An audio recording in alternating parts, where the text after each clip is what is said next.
गोवा आरपुरा के इसी boat by Romeo Lane में बीती रात बड़ी घटना घटी और इस हादसे में करीब 25 लोगों की मौत हुई। अब मैं आपको दिखाऊं कि ये आगे की तस्वीरें यहाँ पर हैं और कल बताया जा रहा है कि कल 12 बजे के समय पर या 12 साढ़े 12 के समय पर यहाँ पर आग लगी। आग लगने की वजह बताई जा रही है कि गैस एक्सप्लोजन हुआ, गैस सिलेंडर का एक्सप्लोजन हुआ, किचन में आग शुरू हुई और फिर इसमें 3 से 4 लोग इस आग में झुलसने से उनकी मौत हुई और बाकी सारे लोग दम घुटने से उनकी मौत हुई है। तो कल सैटरडे नाइट था और सैटरडे नाइट यहाँ पर डीजे निक्की शायद परफॉर्म कर रही थी। 6 दिसंबर यहाँ पर लिखा है डीजे निक्की परफॉर्म कर रही थी और इन्हीं को सुनने के लिए कई लोग यहाँ पर आए थे। और जो चश्मदी जिनसे मेरी बात हुई उनका कहना है कि केवल कुछ मिनटों में ही ये पूरा परिसर आग की चपेट में आ गया था।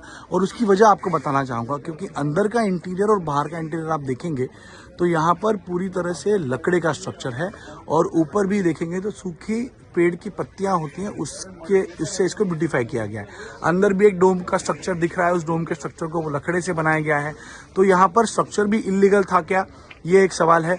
इसके अलावा यहाँ पर फायर नॉर्म्स का उल्लंघन हुआ था क्या, इसका इंस्पेक्शन किया जाएगा। अभी गोवा पुलिस और गोवा पुलिस की तमाम दूसरी टीमें प्रशासन ने भेजी है। यहाँ पर प्रशासन की तरफ से फायर डिपार्टमेंट की टीम यहाँ भेजी गई है।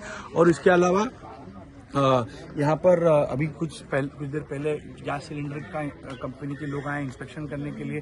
तो क्या वाकई में गैस एक्सप्लोजन की वजह से यह घटना घटी या इसके पीछे कोई और वजह थी, क्योंकि अमूमन इन पार्टीज में फायर गन का इस्तेमाल होता है, आतिशबाजी होती है, तो उसी वजह से ये हुआ है क्या, ये एक बहुत बड़ा सवाल है जिसको जांच में इसका जवाब मिलेगा। अब 25 लोगों की मौत हुई है। गोवा सरकार ने उनको आर्थिक मदद देने की बात तो कही है, लेकिन जिनकी मौत हुई है उनकी शिनाख्त अभी बाकी है। कुछ लोग क्रिटिकली हॉस्पिटल में एडमिट हैं जिनको गोवा सरकार की तरफ से उनको इलाज कराया जा रहा है। लेकिन कई सवाल हैं इस हादसे के बाद कि इस हादसे के बाद में ही शासन कार्रवाई करता है, ऐसा क्यों। अब सवाल यह है कि मुख्यमंत्री प्रमोद सावंत ने एबीपी न्यूज से बात करते समय कहा कि इसमें एफआईआर रजिस्टर की गई है। जो मैनेजर हैं जिनकी जिम्मेदारी थी यहाँ पर सेफ्टी नॉर्म्स को चेक रखने के लिए और यहाँ पर फायर एग्जिट नहीं था ऐसा दिखाई दे रहा है, तो उनके खिलाफ एफआईआर रजिस्टर की गई है और उनको अरेस्ट वारंट निकाला गया है।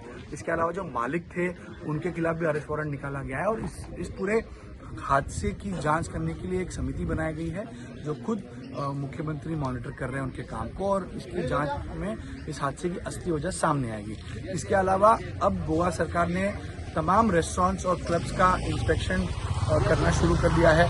तमाम क्लब्स और इसका इंस्पेक्शन करना शुरू कर दिया है और ये कहा है कि जब तक फायर नॉर्म्स का इंस्पेक्शन पूरा होता नहीं है तब तक हम इस तरह इलीगली किसी को कुछ काम करने नहीं देंगे या फायर नॉर्म्स नहीं होंगे तो उनको ऑपरेट करने नहीं दिया जाएगा, वो बंद किया जाएगा। अब ये दिसंबर का महीना है, बड़ी संख्या में पर्यटक गोवा में आते हैं तो इसका इम्पैक्ट जरूर होगा, लेकिन अब गोवा सरकार ये चाहती है कि ऐसे हादसे दोबारा ना हो, इस वजह से ये कदम उठाए गए हैं। लेकिन कई सारे सवाल हैं और खुद मुख्यमंत्री का कहना है कि इसमें जो दोषी होंगे उनके खिलाफ कार्रवाई की जाएगी, चाहे वो इस क्लब के ओनर हो या फायर डिपार्टमेंट या दूसरे डिपार्टमेंट की तरफ से गलतियां हुई होंगी तो उनके खिलाफ भी कार्रवाई होगी। और ये बहुत बड़ी घटना है गोवा के लिए। इससे पहले कभी भी इतिहास में 25 लोग इस तरह आग की चपेट में नहीं आए हैं।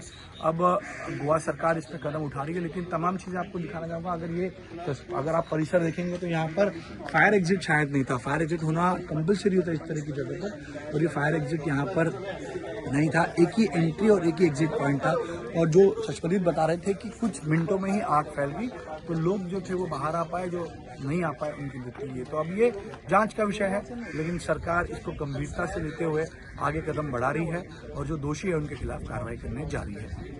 Ganesh Thakur, ABP news, Arpura, Goa.